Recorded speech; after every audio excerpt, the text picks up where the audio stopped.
யாதும் ஊரே யாவரும் கேளீர்.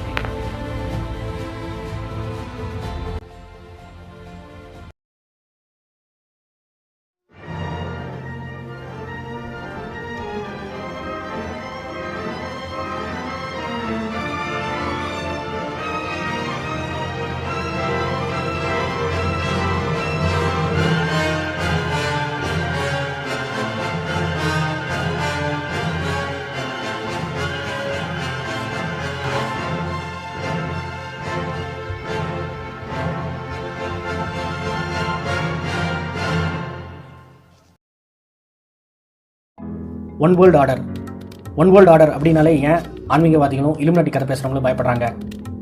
போன வார தலைப்பில் ஒன் வேர்ல்டு ஆர்டர் பற்றி மேலோட்டமாக பார்த்தோம். இந்த கடவுள், மதம், மதநூல் இந்த கருத்துக்கள் எல்லாம் இல்லாமல் ஒற்றுமையாக மக்கள் வாழ்கிற அந்த சித்தாந்தம் தான் ஒன் வேர்ல்டு ஆர்டர் அப்படிங்கிறத மேலோட்டமாக பார்த்தோம். இப்போ இந்த வார காணொலியில் அதை இன்னும் ஆழமாக பார்ப்போம். இதை எப்படி தவறாக இன்று மக்கள் புரிந்து கொண்டிருக்கிறார்கள், அதுவும் குறிப்பாக ஆன்மீகவாதிகளும் இந்த கான்ஸ்பிரசி தியரி பேசுகிறவங்களும் எப்படி தவறாக பரப்பி கொண்டிருக்கிறார்கள், பயத்தை உருவாக்கி கொண்டிருக்கிறார்கள் அப்படிங்கிறத பற்றி பார்ப்போம். இந்த காணொலியில் ஏதாவது சந்தேகம் இருந்ததுன்னா பண்பான முறையில் கமெண்ட் பாக்ஸில் தெரிவிங்க. எனக்கு நேரம் கிடைக்கும்போது நிச்சயமாக பதில் சொல்லுங்கள். அதுவே ஹேட் கமெண்ட் போடுறவங்க, அப்யூஸாக கமெண்ட் பண்ணுறவங்க தயவுசெய்து உங்கள் டைமை வேஸ்ட் பண்ணாதீங்க. உடனே உங்கள் கமெண்ட்கள் டெலீட் பண்ணப்படும். ஆழமான டிஸ்கஷன் வேணும் அப்படின்னு நினைக்கிறவங்க தயவுசெய்து என்னுடைய டெலிகிராம் குரூப்புக்கு வாங்க. டெலிகிராம் குரூப்புடைய லிங்கை இந்த டிஸ்கிரிப்ஷனில் கொடுத்துருக்கேன். தயவுசெய்து கிளிக் பண்ணி என்னுடைய டெலிகிராம் குரூப்புக்கு ஜாயின் பண்ணுங்கள். வணக்கம், நான் உங்கள் வசந்தன். வாங்க காணொலிக்குள்ள செல்வோம்.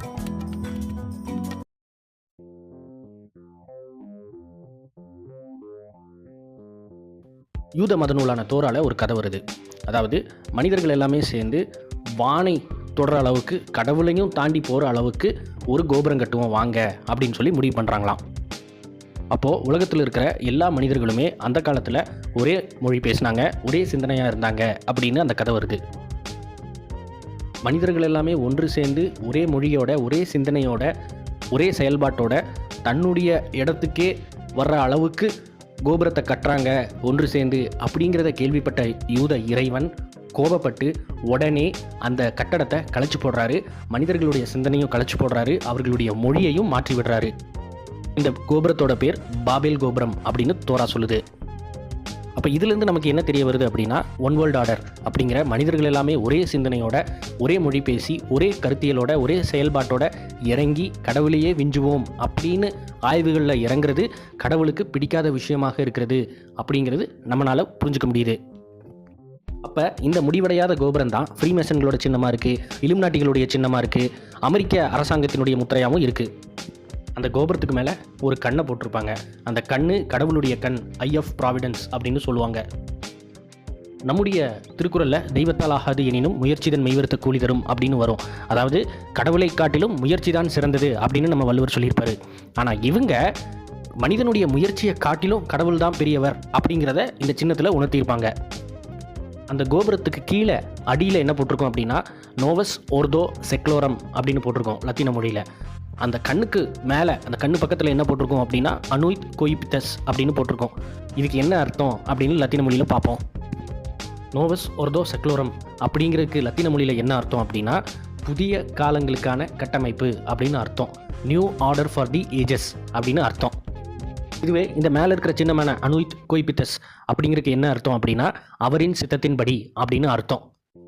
இப்போ இவங்க என்ன சொல்ல வராங்கன்னா, மனிதர்கள் எல்லாமே ஒரு புது உலகத்தை படைக்கணும், புது காலங்களை படைக்கணும். அந்த புது காலங்கள் கடவுளுக்கு கட்டுப்பாடின் கீழே அவருடைய சித்தத்தின்படி தான் நடக்கணும் அப்படின்னு சொல்ல வராங்க. 1700களோட இறுதியில் அமெரிக்க ஐக்கிய நாடுகள் பிரிட்டன் கிட்டேருந்து சுதந்திரத்தை வாங்குச்சு. நம்ம எப்படி நம்ம விடுதலை போராட்ட தலைவர்களை மதிக்கிறோமோ அதே போல் அமெரிக்காலையும் அவங்களுடைய விடுதலை போராட்ட தலைவர்களை அவங்க மதிக்கிறாங்க. அதில் முக்கியமாக ஒரு 55 தலைவர்களை அவங்க அமெரிக்க நாட்டை நிறுவிய தந்தைகள், ஃபவுண்டிங் ஃபாதர்ஸ் அப்படின்னு அழைக்கிறாங்க. அந்த 55 பேரில் பெரும்பான்மையானவர்கள் ப்ராட்டஸ்டன்ட் கிறிஸ்தவ பிரிவை சார்ந்தவங்களாக இருக்காங்க.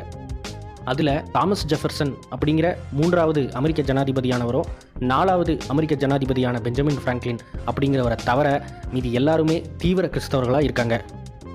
என்னதான் அமெரிக்காவுடைய சின்னத்தில் எல்லா மனிதர்களுக்கும் புதிய யுகத்தை படைப்போம் அப்படின்னு சொல்லியிருந்தால் கூட அது எல்லாமே கடவுளுக்கு கீழே செய்வோம் அப்படின்னு அவங்க சொல்லியிருக்கிறதால அன்னையிலிருந்து இன்னைக்கு வரைக்கும் அடிமைத்தனம், உள்நாட்டு போர், வெளிநாட்டு போர் அப்படின்னு அமெரிக்கா கிட்ட உலகம் முழுக்க ஒரு கெட்ட பேர் தான் இருக்கே ஒழிய ஒரு சுதந்திரமான நாடு அப்படிங்கிற பெயர் இன்னைக்கு வரைக்கும் இல்லை. அப்போ இந்த நியூ வேர்ல்டு ஆர்டர் அப்படிங்கிறது கடவுள் இல்லாத, மதங்கள் இல்லாத, மதநூல் இல்லாத, மனித சிந்தனைகளால் உதிக்கக்கூடிய புதிய சித்தாந்தங்களோடு படைக்கப்படுறது தான் ஒரு புதிய உலகம். அது அமெரிக்காவே தவறிடுச்சு. ஏன்னா இன் காட் வி ட்ரஸ்ட் அனுயித் ஒக்கிபிட்டஸ் அப்படின்னு கடவுளையே முன்னிலைப்படுத்தினதுனால.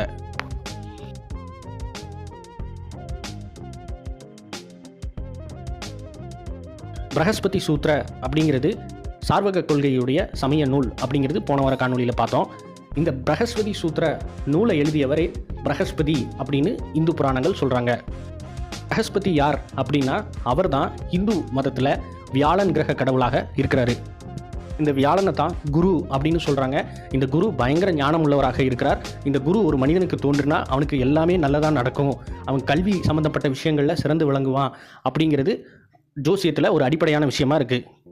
அப்போது இதை எப்படி எடுத்துக்கலாம் அப்படின்னா, எதையுமே ஆய்வு செஞ்சு ஆதாரம் இருந்தால் தான் எடுத்துக்கணும் அப்படிங்கிற அந்த சார்வக கொள்கை உள்ள ஒரு மனிதனுக்குள்ள அந்த சிந்தனை வந்துருச்சு அப்படின்னாலே அவனுக்கு செல்வமும் கல்வியும் வரும் அப்படிங்கிறத நம்ம தெளிவாக எடுத்துக்கலாம்.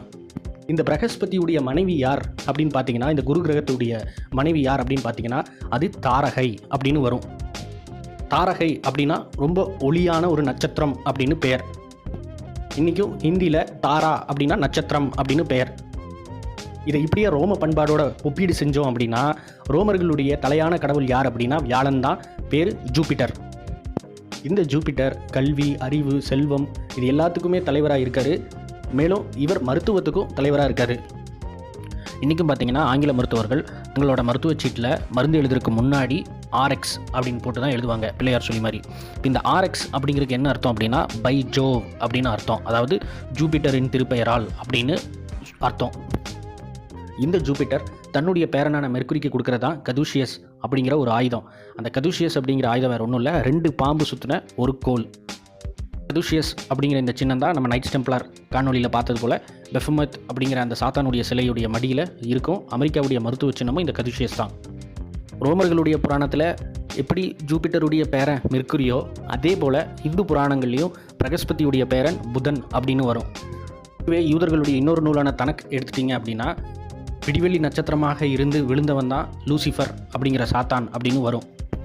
அப்போ இந்த அறிவு, கல்வி, ஆதாரம் இருந்தால் தான் ஏற்பேன் அப்படிங்கிற ஆழமான சிந்தனை இதெல்லாமே பெரிய கடவுள்களாக அந்த கால மதங்களில் பார்க்கப்பட்டது. தமிழில் கோக்குமாக்கு பண்ணியாத ஒரு விஷயத்தை சாதிச்சிரு அப்படின்னு சொல்கிறத கேள்விப்பட்டிருப்போம். கோக் மகோக், யஜூஜ் மஜூஜ், கோகா விகோகா அப்படிங்கிற ஒரு கதை ஆபிரகாமிய மதங்கள்லையும் இருக்குது, வேத புராணங்கள்லையும் இருக்குது. கிறிஸ்தவ மத புராணங்கள் படி அவங்களுடைய நூலான வெளிப்படுத்தின சுவிசேஷத்தில் எழுதியிருக்கிற விஷயம் என்ன அப்படின்னா, கடைசி காலத்தில் கிறிஸ்தவர்களோட சண்டை போடுறது கோக் மகோக் அப்படிங்கிற 2 பெரிய படைகள். அதே போல் குரான்லேயும் இஸ்லாமியருக்கு எதிராக கடைசி காலத்தில் சண்டை போடுற படைகள் யஜூத் மஜூத் அப்படிங்கிற கூட்டத்தினர். அதே போல் இந்து மதத்திலையும் கல்கி அவதாரத்தில் கல்கி கூட கடைசியாக சண்டை போடுறது கோகா விகோகா அப்படிங்கிற 2 தளபதிகள் தான்.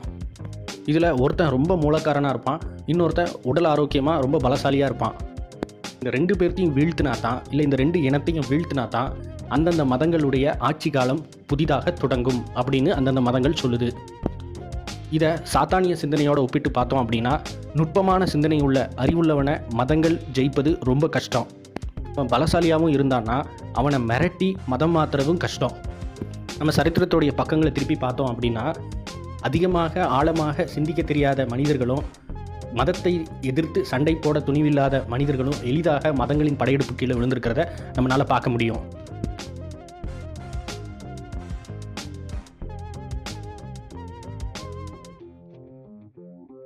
கடவுள், மதம், மதநூல் அப்படிங்கிற ஆதிக்க சிந்தனையை விடுத்து மனிதனுக்கு எது இன்பத்தை தரும், எது வலியை தரும், அந்த வலியை தர விஷயங்களெல்லாம் ஒதுக்கிட்டு எதெல்லாம் இன்பத்தை தரும் அப்படிங்கிற விஷயத்தை எல்லா மனிதர்களும் சேர்ந்து சட்டங்களாக வைக்கும் பொழுது அங்கே ஒரே உலக வரையம் உருவாகிறது.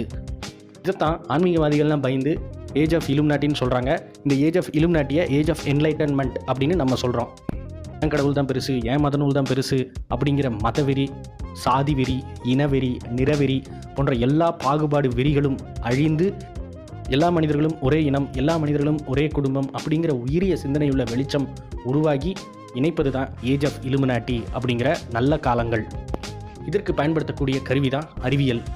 கடவுள் கொடுத்த ஆதாரங்களற்ற மத கதைகளோ நம்பிக்கைகளோ அதன்படி போகாமல் ஆதாரமுள்ள மனிதனுடைய அறிவில் உதித்த அறிவியலை தேடி பயணப்படுவது தான் இந்த ஏஜ் ஆஃப் இலுமினாட்டி. இதில் பெண்களுக்கும் சமமான உரிமை அறிவியல் கல்வியில் கிடைக்குது. இந்த கடவுளற்ற அறிவை பார்த்து தான் பயந்து மதங்கள் இந்த சாத்தான் நன்மை தீமை அறியக்கூடிய கனியை ஏவாளுக்கு கொடுத்தாள், ஏவாள் அதை ஆதாமுக்கு கொடுத்து மனிதகுலம் முதல் பாவத்தை செய்தது அப்படின்னு எழுதியிருக்காங்க.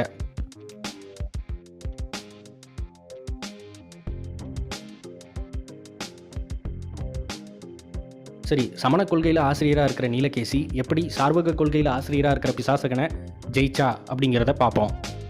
எல்லாமே பஞ்சபூதங்கள் தான், அந்த பஞ்சபூதங்களுக்கு கடந்து ஒன்றும் கிடையாது, ஆன்மான்னு ஒன்று கிடையாது அப்படின்னு விவாதிக்கிற பிசாசகன்கிட்ட நீலகேசி ஒரு விஷயத்த சொல்கிறாங்க. செத்துப்போனவங்களுடைய ஆன்மா சில குழந்தைங்க கிட்ட தோன்றி கனவுல நான் இங்கே புதையில ஒளிச்சு வச்சுருக்கேன், போய் புதையில எடுத்துக்கங்க அப்படின்னு சொல்கிறாங்களே, இதை பற்றி உங்களுடைய கருத்து என்ன அப்படின்னு கேட்குறாங்க. அப்போ பிசாசகன் விழா புடைக்க சிரித்து இதெல்லாமே கட்டுக்கதைகளை பற்றி ஏன் என்கிட்ட கேட்குறீங்க அப்படின்னு சொல்கிறாரு. அப்போ நீலகேசிக்கு இவங்கிட்ட எதை சொன்னாலுமே அதை கட்டுக்கதைன்னு சொல்கிறான், ஆதாரம் இல்லாமல் இவங்கிட்ட எந்த விஷயத்துமே பேச முடியல அப்படிங்கிறத உணர்றாங்க. அப்போது கோபத்தில் பேய் வடிவம் எடுத்து அவன் முன்னாடி ஒரு பேயாக நிற்கிறாங்க. நீலகேசி திடீர்னு பேயாக மாறினதை பார்த்த பிசாசகன் பயந்து நடுங்கிறாரு. அப்போ நீலகேசி பிசாசகனை பார்த்து பயப்படாத, நான் உன்னுடைய தாய் உருவம் தான் அப்படின்னு சொல்கிறாங்க. அதாவது சார்வக கொள்கையும் நாத்திகம், சமண கொள்கையும் நாத்திகம், சார்வகத்தினுடைய தாயே சமணம்தான் அப்படிங்கிறத சொல்கிறாங்க. அப்போ பிசாசகன் வேறு வழி இல்லாமல் பேய் உருவத்தை பார்த்து பயந்து சமணத்தை தழுவுறாரு.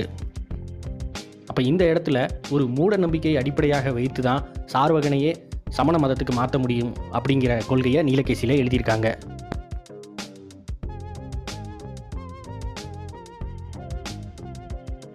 நாத்திக சமயங்களான அசீவகம், சார்வகம் தொடங்கி சாத்தானிய கருத்துக்கள் எப்படி உள்ளே மொழிபெயர்க்கப்படுகிறது அப்படிங்கிறத பார்த்து இப்போ கடைசியாக எங்கே வந்து முடிகிறோம் அப்படின்னா நியூ வேர்ல்ட் ஆர்டரில் வந்து முடிகிறோம்.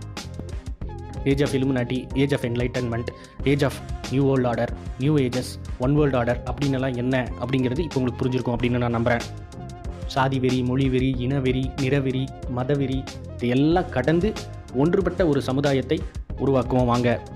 நிச்சயமாக இந்த தொடர் உங்களுக்கு ஒரு பயனுள்ள தொடராக இருந்திருக்கும்னு நான் நம்புகிறேன். அடுத்த வாரம் வேறு ஒரு காணொலியில் உங்களை நான் சந்திக்கிறேன். அதுவரை விடைபெறுகிறேன். வசந்தன்.